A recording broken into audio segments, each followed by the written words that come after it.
Okay, but how does a plant even decide to smell like jasmine instead of mud? There's gotta be some secret formula, right? I was literally just thinking that. Somewhere in those ancient verses, there's this hint that nature's got its own hidden chemistry code. All right, Belor, hang tight for a minute while we pull together the best mysteries for today.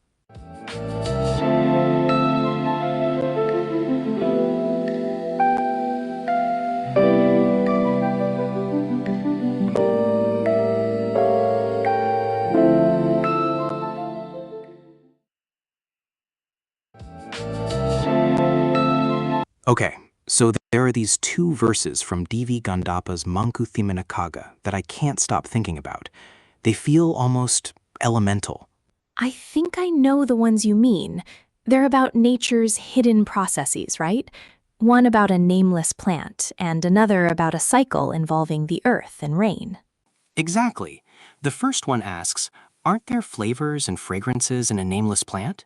Doesn't the sun ripen and release them? Doesn't the wind carry them? And the second one describes this divine alchemy. Where flavors and scents latent in the earth rise as vapor, become clouds, and pour down as rain, eventually entering us. It's beautiful poetry. It is, but my question is, how much of that is just beautiful poetry and how much is scientifically accurate? I mean, DVG wrote this in the early 20th century. Did he somehow intuit complex ecological and chemical processes we're only now fully understanding? That's the central question, isn't it? Is this divine alchemy a powerful metaphor or a surprisingly literal description of how the natural world works? It's a perfect place for us to dig in. Okay, so to even start, we need to define our terms. When DVG talks about rasagandagalu, flavors and scents, what are we talking about in a scientific sense? Great question. We're talking about a vast class of substances called secondary metabolites. The most relevant ones here are volatile organic compounds, or VOCs. These are the chemicals that give plants their distinctive odors or flavors. VOCs. I've heard that term. Like the smell of fresh cut grass? Precisely. Or the fragrance of jasmine, or the sharp scent of a pine forest. These are produced in various parts of the plant: flowers, leaves, bark, even roots. Think of families like mint, which gives us rosemary and peppermint, or the laurel family, which gives us cinnamon. So they're not just there to smell nice for us. What's their purpose for the plant itself? Far from it. They play crucial ecological roles. Some attract pollinators, which is vital for reproduction. Others act as a defense mechanism. They can repel herbivores or protect against pathogens like bacteria and fungi. They're a form of communication. A chemical language. So when DVG refers to a nameless plant, he's pointing out that this language is universal, even in plants we haven't classified. Exactly. He's observing a fundamental property of the plant kingdom, and the science backs this up. These compounds, things like terpenoids and phenylpropanoids, are synthesized through complex biochemical pathways, like the shikimate or mevalonate pathways, that evolved millions of years ago. It's funny, this reminds me of our conversation about fragmented knowledge a few episodes back. We might not have a name for a plant, but the plant has this entire complex chemical identity already built in. Yes, our knowledge is the fragment, not the reality. It's a perfect parallel. Okay, so let's break down that first verse piece by piece. DVG says sunlight ripens and releases these scents. How does that actually work? Does the sun cook them out of the plant? Not exactly like cooking, but sunlight is absolutely critical. Modern science shows it plays a dual role. First is maturation, or biosynthesis. Light, especially UV light, acts as a stress signal for the plant. A stress signal? You mean like a sunburn for a plant? In a way, yes. The plant detects UVB rays, and in response, it ramps up production of certain aromatic compounds, like flavonoids, which act as a kind of natural sunscreen. It's a defense mechanism that happens to create these complex, fragrant molecules. Huh.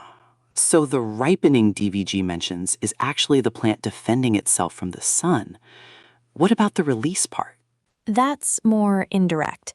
The heat from sunlight increases the volatility of these compounds. Think of how a car's air freshener smells stronger on a hot day. The molecules are energized and escape into the air more easily. So sunlight both helps create the compounds and then helps them get airborne. Okay, that makes sense. The verse then says the wind carries them in all directions. That part seems pretty straightforward. It is, but it's ecologically vital. That dispersal is how a flower attracts a bee from across a field, or how a plant under attack by caterpillars can warn nearby plants to ramp up their own defenses. It's a network of information carried on the breeze. Wow. So we're constantly walking through these invisible chemical conversations. And the verse ends with, we breathe them in, which of course we do. Right. We're passive participants in this constant exchange. So on every point in that first verse, the existence of these chemicals in all plants, the role of the sun, and the dispersal by wind, DVG's poetic intuition aligns remarkably well with the science. All right, the second verse is where it gets more ambitious and maybe more metaphorical. This idea of scents from the earth evaporating, forming clouds, and returning as rain. Is there any truth to that? This is where things get really fascinating. Let's start with the flavors and scents latent in the earth. You know that distinct earthy smell after it rains on dry ground? Petrichor. I love that smell. That smell is largely caused by a compound called geosmin, which is produced by bacteria in the soil. During dry spells, plants also secrete oils, terpenoids, that accumulate on soil and rocks. When raindrops hit the ground, they trap tiny air bubbles.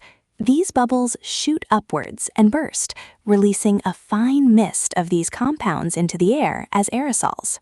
Wait, so the rain is literally releasing these stored scents from the earth into the air.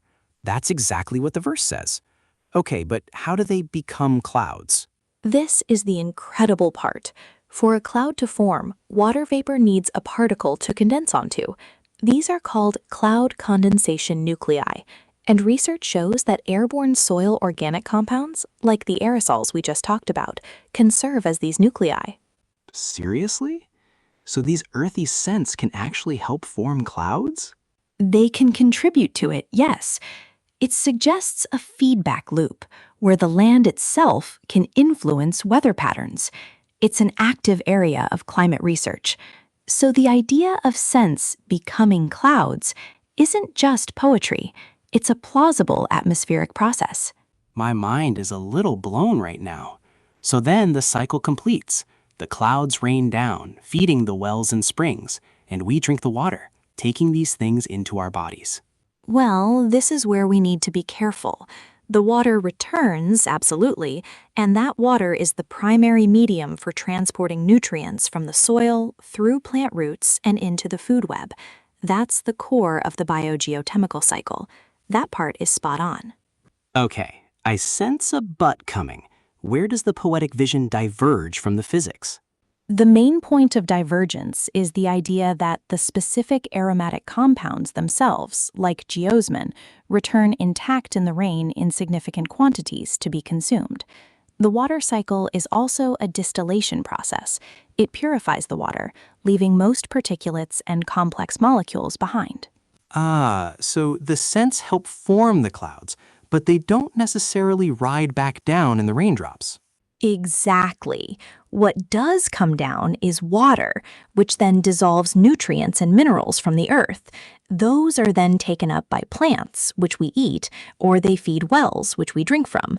So we do consume the essence of the earth, but it's more through dissolved nutrients like phosphorus and calcium, not the aromatic compounds that went up.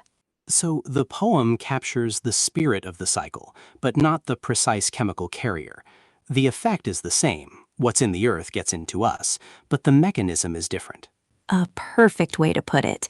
Also, the reality is far more complex.